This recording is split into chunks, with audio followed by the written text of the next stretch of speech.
Počas dnešnej noci zhorelo auto nášho člena a poslanca Mestského zastupiteľstva v Púchove, ktorý je zároveň predsedom najsilnejšieho poslaneckého klubu Lukáša Hraníka.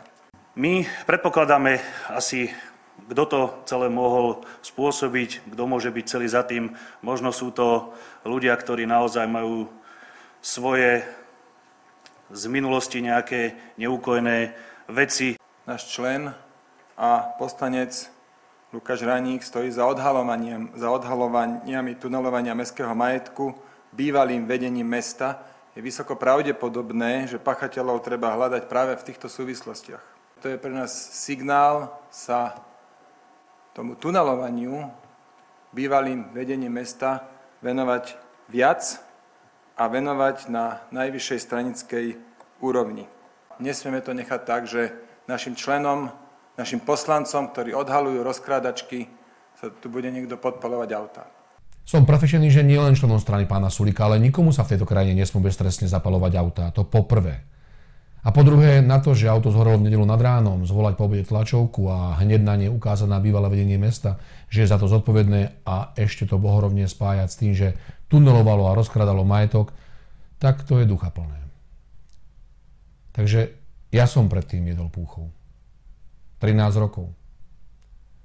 Moje meno je Marian Michalec a ukážem vám, ako to celé zlátali. Už od januára 2016, kedy NKÚ skončil kontrolu v Púchove, je na jeho stránke zavesený takýto akože protokol. Všimnite si, že ani viac než rok od zverejnenia sa tam nenachádzajú ani také elementárne povinné údaje, ako sú deň vypracovania a mená kontrolórov. Možno je utajovanie ich totožnosti dátumu spôsobené tým, že nového predsedu NKÚ do tejto funkcie premiestnili zo SIS-ky a zrejme ho ešte nestihli úplne preorientovať. Poprosím odtajniť aspoň jeho fotografiu.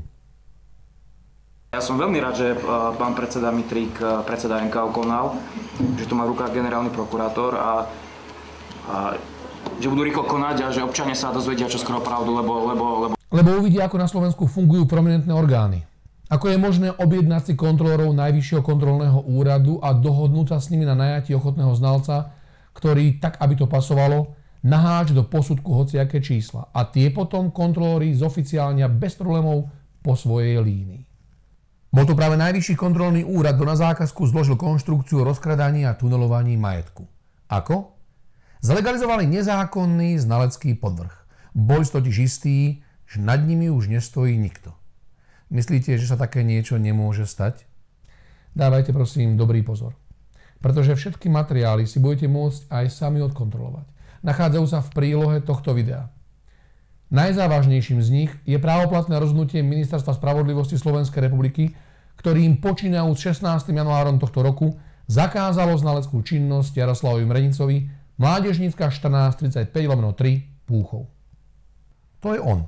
Jaroslav Mrenica pre NKÚ zabezpečil potrebný nadhodnotený posudok. Legislatívne vyžadovanú kvalifikáciu na jeho vyhotovenie ale vôbec nemal. A na čo? Ja som lepší ekonóm ako títo druhí. Lepší ekonóm pre potreby NKÚ nadsadil hodnotu majetku až štvornásobne.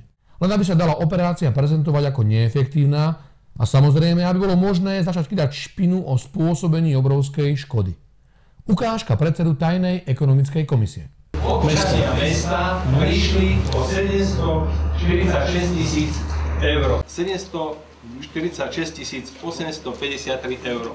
Nož a teraz nazrime do rozhodnutia Ministerstva spravodlivosti, aby sme zistili, ako k stvoreniu závratných čísiel v skutočnosti došlo. Ministerstvo si nebralo servítok a na 11. strane na adresu znalca Mrenicu skonštatovalo rovno toto. Pri vypracovaní znaleckého posudku nielenže postupoval podľa nepríslušnej metódy, ale okrem tejto skutočnosti uviedol absolútne chaotický popis svojho postupu. Nasledujúca strana zase plnohodnotne ilustruje Mrenicové presvedčenie, že je lepší ekonóm. Na ústnom pojednávaní uviedol, že len opisoval zo skôr vypracovaných znaleckých úkonov, aby sa vedel dostať k výpočtu a vôbec nevysvetlil dôvod uvedenia odlišného vzorca.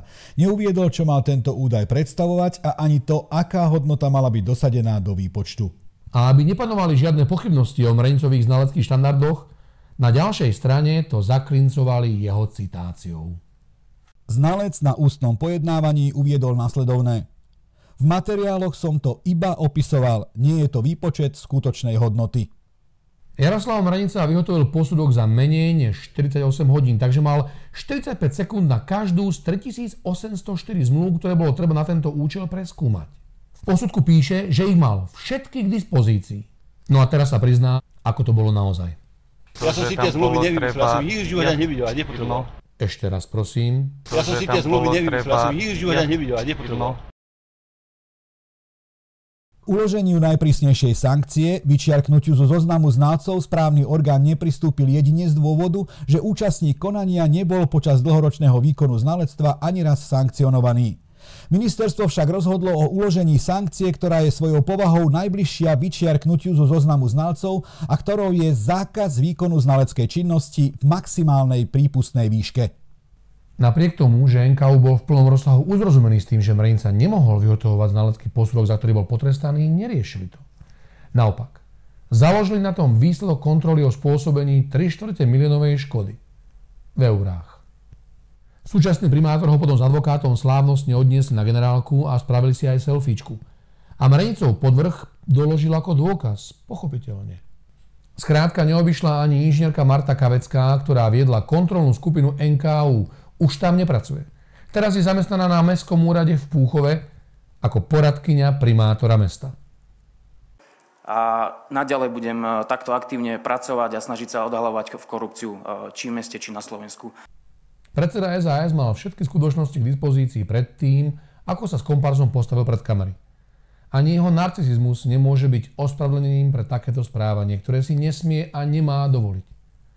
Najmä, keď jeho čestnosť vydrží iba pod dvere domu Mariana Kočnera, kam chodil donášať predtým, ako potopil vládu Ivety Radičovej. Čo bude témou tlačovky na budúce? Obvinenie z vraždy? Ak občania nemajú dôveru v políciu, môžu sa obrátiť na stranu Sloboda a Solidarita, aj na mňa osobne. Na každého si nájdem čas, aby sme sa spolu stretli.